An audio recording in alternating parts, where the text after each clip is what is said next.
नमस्कार दोस्तों, मेरा नाम कृणाल संघवी है। ILJD लैब से, international lab for jewellery and diamonds. Friends, आज का हमारा जो टॉपिक है वो है सोने में निवेश करने का 5वां तरीका, जो है भौतिक सोना। भौतिक सोना जो सालों से हमारी जो प्रथा चली आ रही है, वो प्रथा है कि जब भी हमें याद आता है कि भाई हमें सोना खरीदना है, गहने खरीदने हैं, गोल्ड परचेज करना है, तो हम क्या करते हैं, नज़दीक की सुनार की दुकान में जाके हम गहने ले लेते हैं या तो फिर सोने के सिक्के ले लेते हैं, जैसे हमारी नीड, जैसे हमारी चॉइस और हमारा पर्पस। तो फ्रेंड्स, जो भौतिक सोना है वो सालों से एक प्रथा रही है कि जब भी कोई त्यौहार का दिन हो, अच्छा दिन हो, तो उसमें हम परचेस करते हैं। जैसे कि दिवाली के टाइम पे, अक्षय तृतीया के टाइम पे, इस तरीके से जो अच्छे दिन होते हैं वो सभी दिन हम सोना खरीदना पसंद करते हैं, और वो सोना जो होता है वो भौतिक सोना ही होता है। और काफ़ी सारे लोग हैं जो आज भी हमारे पास 5-5 विकल्प होने के बावजूद भी वो भौतिक सोने का विकल्प ही पसंद करते हैं। तो भौतिक सोना जब आप परचेज करने जाते हो तो उसमें स्टैंडर्ड्स के हिसाब से, BIS के हिसाब से 1 ग्राम, 5 ग्राम, 10 ग्राम और उससे अधिक की जो वज़न होती है उस मात्रा में हमें सोना मिलता है। और हमें बस ये ध्यान में रखना है कि हम जब भी सोना परचेज करें तो उसकी शुद्धता सुनिश्चित कर लेनी चाहिए। हर चीज़ की जैसे कुछ फ़ायदे होते हैं, कुछ नुकसान होते हैं, वैसे भौतिक सोने में भी है। भौतिक सोने में अगर लाभ देखा जाए तो क्या है, तो सबसे पहला तो ये आसान तरीका है। दूसरा, इसमें डीमैट अकाउंट की ज़रूरत नहीं है। तीसरा, इसमें कोई ब्रोकरेज नहीं लगती है। और चौथी बात कि अगर हम ये भौतिक सोने के अगेंस्ट में लोन लेना चाहे तो वो हमें बहुत आसानी से मिल जाती है। तो ये कुछ लाभ है, तो उसके सामने कुछ जो नुकसान कह सकते हैं वो भी हम डिस्कस करते हैं। जैसे कि भौतिक सोना है तो जाहिर सी बात है वो चोरी होने का डर होगा या खोने का डर होगा।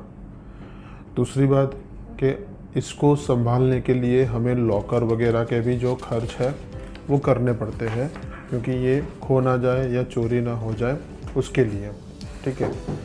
और एक सबसे बड़ी बात, हमें जब भी सोना लेना हो तो एक ट्रस्टेबल जगह से ही लेंगे, विश्वास पात्र जगह से ही लेंगे, तो कोई दिक्कत नहीं है। लेकिन अगर हमने कहीं से भी ले लिया तो हमें सोने की शुद्धता भी सुनिश्चित करनी पड़ती है, ठीक है। जब हम फिज़िकल सोना लेते हैं तो उसमें 2 पर्पस होते हैं। एक पर्पस हमारा है कि या तो हम इन्वेस्टमेंट के तौर पे लें, तो जो लोग इन्वेस्टमेंट के तौर पे लेते हैं वो लोग ज़्यादातर सोने के सिक्के या बार खरीदना पसंद करते हैं। लेकिन उससे भी ज़्यादातर मात्रा में जब हम परचेस करते हैं तो वो होते हैं सोने के गहने।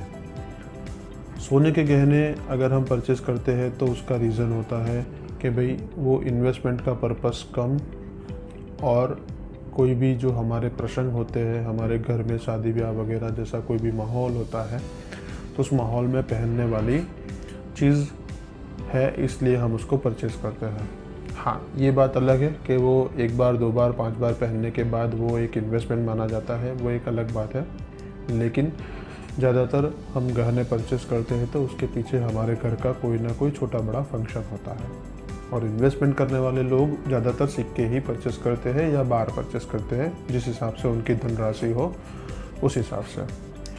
तो अगर आभूषण बनवाते हैं तो आभूषण के लिए ये कॉमन चीज़ है, हर घर में मिलता है।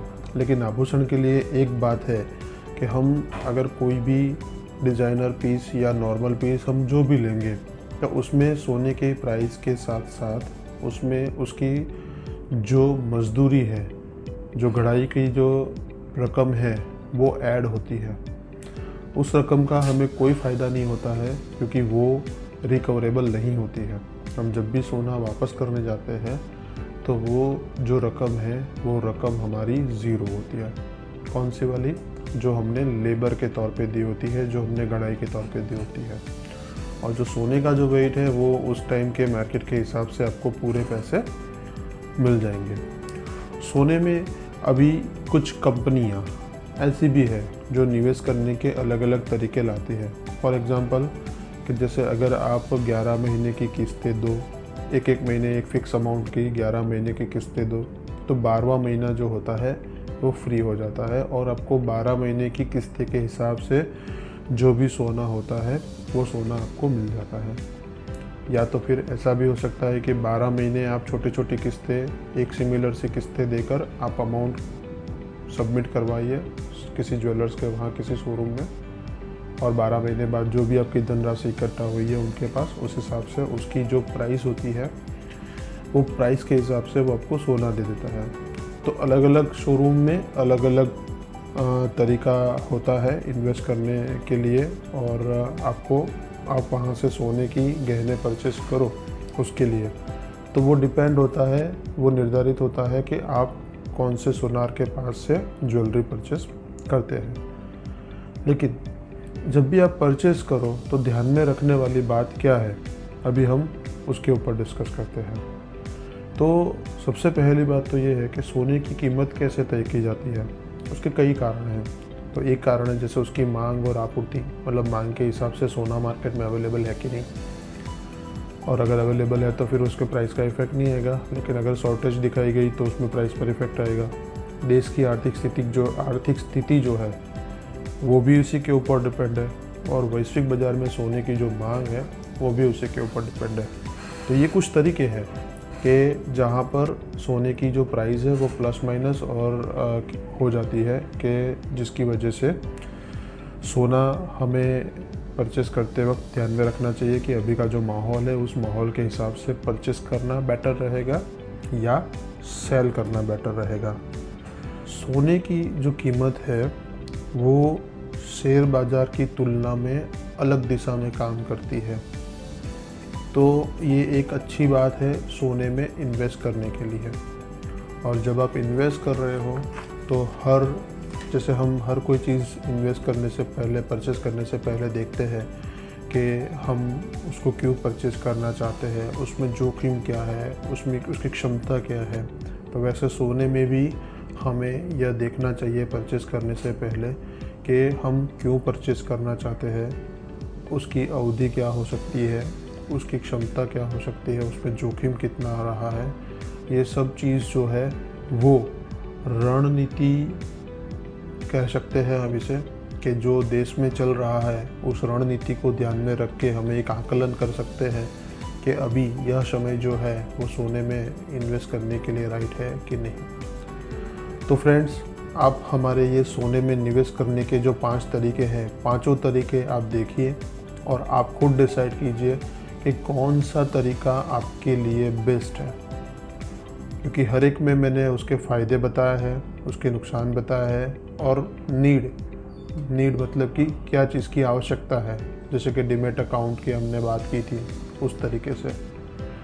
तो ये सब चीज़ देखने के बाद आपको जो भी सुरक्षित तरीका लगे आपके इन्वेस्टमेंट के लिए आप कीजिए, और आप सोने में निवेश करके अपनी लाइफ को बना सकते हैं। क्योंकि यह चीज़ तो बुज़ुर्गों ने भी कही है कि जब आपके पास पैसे हो और आप कहीं इन्वेस्ट करना चाहते हो तो वो इन्वेस्टमेंट के काफ़ी सारे ऑप्शंस में से सबसे पहला ऑप्शन दिया गया है सोना। और सोने का रिकॉर्ड आप अभी तक देखोगे तो ऑन एन एवरेज वो सोना बढ़ता ही रहा है, अगर आप लॉन्ग टर्म इन्वेस्टमेंट में देखते हो तो एक बार फिर कृणाल संघवी ILJD लैब से आपको सोने में निवेश करने की 5 जानकारी मैंने शेयर की है। आपने अगर एक भी वीडियो नहीं देखा है तो सारे वीडियो देख लीजिएगा, 5 वीडियो, और उसके बाद आप सोने में निवेश कीजिएगा। धन्यवाद।